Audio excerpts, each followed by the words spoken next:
আন এক কুঅভিসন্ধি ব্যৰ্থ হল। আন এক ভয়ংকৰ কুটাঘাটৰ পৰা ৰক্ষা পৰিল কাশ্মীৰ। ভাৰতীয় সেনাৰ তৎপৰতা, বিএছএফৰ তৎপৰতা আৰু সেই তৎপৰতাৰ বাবে পাকিস্তানৰ আন এক কুঅভিসন্ধি ব্যৰ্থ হৈছে।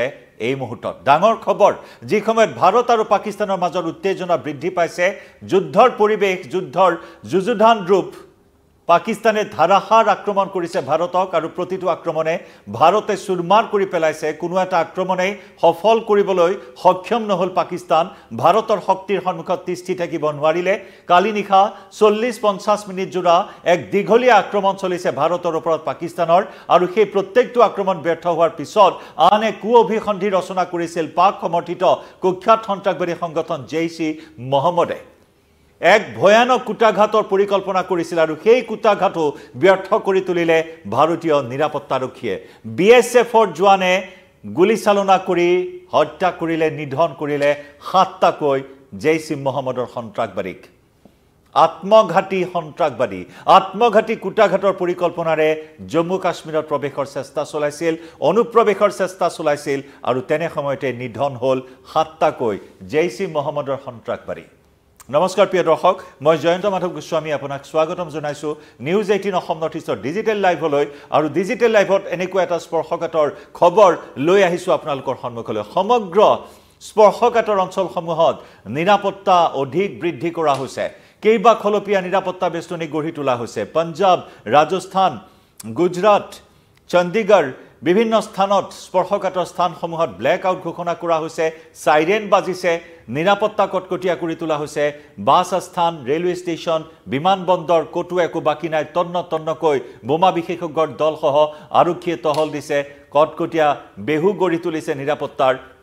কিন্তু তাৰ মাজতে ধাৰাসাৰ ক্ৰমাগতভাৱে যুদ্ধবিৰতি উলংঘন LOCত অব্যাহত ৰাখিছে পাক সেনাই অতি কৌশলী এটা চতুৰালি এই মুহূৰ্তত কৰি আছে। LOCত বাৰে বাৰে যুদ্ধবিৰতি উলংঘা কৰি, বাৰে বাৰে মৰ্টাৰ নিক্ষেপ কৰি, স্মল আৰ্মছ ফায়াৰিং কৰি এনেদৰে ভাৰতীয় সেনাক ব্যস্ত ৰাখি সন্ত্ৰাসবাদীক ভাৰতত প্ৰৱেশৰ চেষ্টা চলোৱা হৈছে।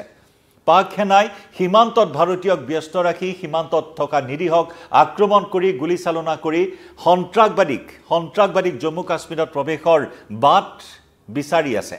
কেনেদৰে ভাৰতীয় সেনাক ব্যস্ত ৰাখি এটা সুৰুঙা উলিয়াই ল'ব পাৰি আৰু সেই সুৰুঙাৰে কেনেদৰে সন্ত্ৰাসবাদীয়ে কাশ্মীৰত প্ৰৱেশ কৰিব পাৰে আৰু কাশ্মীৰৰ পৰা ভাৰতৰ বিভিন্ন স্থানত কুটাঘাট সংঘটিত কৰিব পাৰে, তেনেধৰণৰ ব্লু প্ৰিণ্ট এই মুহূৰ্তত সন্ত্ৰাসবাদী সংগঠনে কৰিছে পাক সেনা, ISI সহযোগত। আৰু সেই মৰ্মেই সন্ত্ৰাসবাদী জেইচ-ই-মহম্মদ, যি নেকি মুখ্যম আঘাত পাইছে মঙলবাৰৰ সিন্দুৰ অপাৰেশ্যনৰ জৰিয়তে, মুখ্য কাৰ্যালয় ভাঙি চুৰমাৰ কৰি পেলোৱা হৈছে। ভাৰতৰ অপাৰেশ্যন সিন্দুৰৰ জৰিয়তে পাক অধিকৃত কাশ্মীৰত থকা ৱাহাৱালাপুৰমত থকা সন্ত্ৰাসবাদীৰ ঘাটি, জেইচ-ই-মহম্মদৰ ঘাটি সম্পূৰ্ণৰূপে চুৰমাৰ কৰি পেলোৱা হৈছে, মাটিৰ লগত মিহলি কৰি পেলোৱা হৈছে। মাছুৰ আজহাৰৰ পৰিয়ালৰ 10জনকৈ লোক নিধন হৈছে।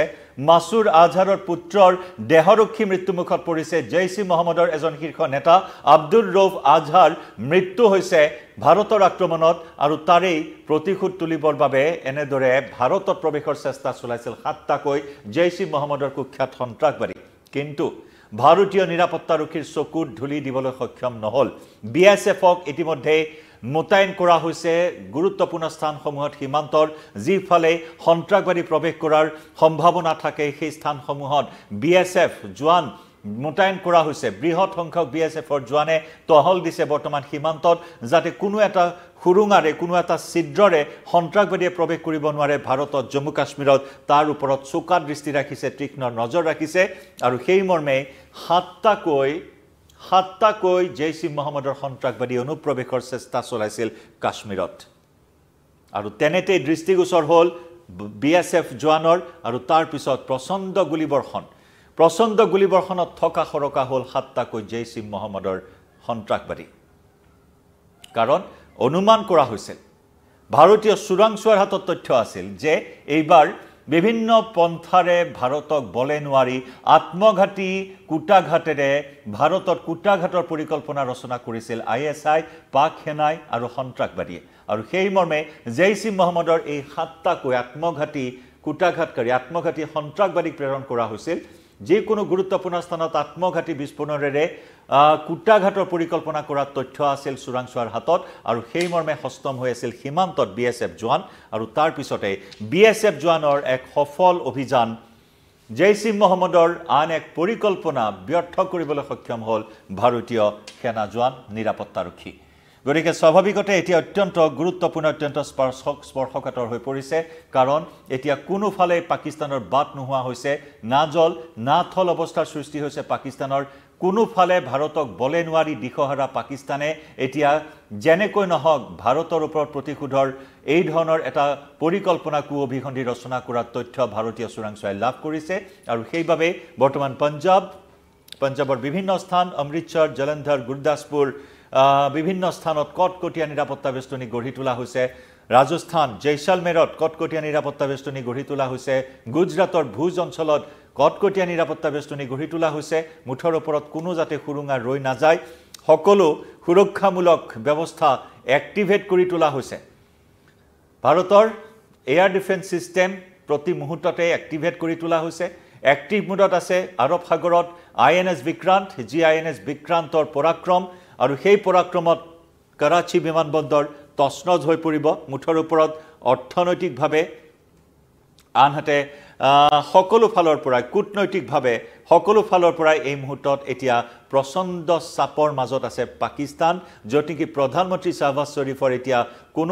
কোনো ধৰণৰ দেখা দেখি নাই বাংকাৰত আত্মগোপন কৰিছে আনহাতে আমি ডাঙৰ খবৰ জনাই আহিছোঁ সেনা প্ৰধান মেজৰ আসিম মুনিৰ ইতিমধ্যেই বৰখাস্ত হোৱাৰ পথত গাদীচ্যুত হোৱাৰ পথত অপসাৰিত হোৱাৰ পথত সেনাক নিজৰ স্বাৰ্থত ব্যৱহাৰ কৰাৰ ৰোষত পৰিছে আসিম মুনিৰ গতিকে এনেকুৱা এটা অৱস্থা বৰ্তমান পাকিস্তান চৰকাৰৰ একে সময়তে প্ৰতিৰক্ষা মন্ত্ৰী খোৱাজা আসিফ তেওঁলোকৰ নিজৰ পৰিয়ালসকলক বিদেশলৈ প্ৰেৰণ কৰিছে যাতে সুৰক্ষিত হৈ থাকে এই যুদ্ধৰ পৰিস্থিতিত যাতে কোনো ধৰণৰ হানি বিঘিনি নহয় তেওঁলোকৰ পৰিয়ালৰ সদস্যৰ তাৰ বাবে আগতীয়াকৈ তেওঁলোকে সেই ব্যৱস্থা গ্ৰহণ কৰিছে মুঠৰ ওপৰত এতিয়া ভাৰতৰ ভূতে খেদিছে পাকিস্তানক এতিয়া একোৱে নাপায় আত্মঘাতী বোমাৰু বা সন্ত্ৰাসবাদীৰ দ্বাৰা ভাৰতত কুটাঘাতৰ পৰিকল্পনা কৰিছে তাকো ব্যৰ্থ কৰিছে ভাৰতীয় সেনাই জনাই যাম প্ৰতি মুহূৰ্তৰ আপডেট আজি নিশাটো অত্যন্ত গুৰুত্বপূৰ্ণ হ'ব কালি নিশাটো যেনেদৰে এটা ভয়ংকৰ নিশা ভাৰতীয় সেনাই বীৰদৰ্পে অতি সাহসেৰে মোকাবিলা কৰি পাকিস্তানৰ প্ৰতিটো অভিসন্ধি মাটিৰ লগত মিহলি কৰি দিছে ঠিক তেনেদৰে আজিও হস্তম হৈ থাকিব ভাৰতীয় সেনা প্ৰান্তে প্ৰান্তে এই মুহূৰ্তত লাইভৰ পৰা বিদায় লৈছোঁ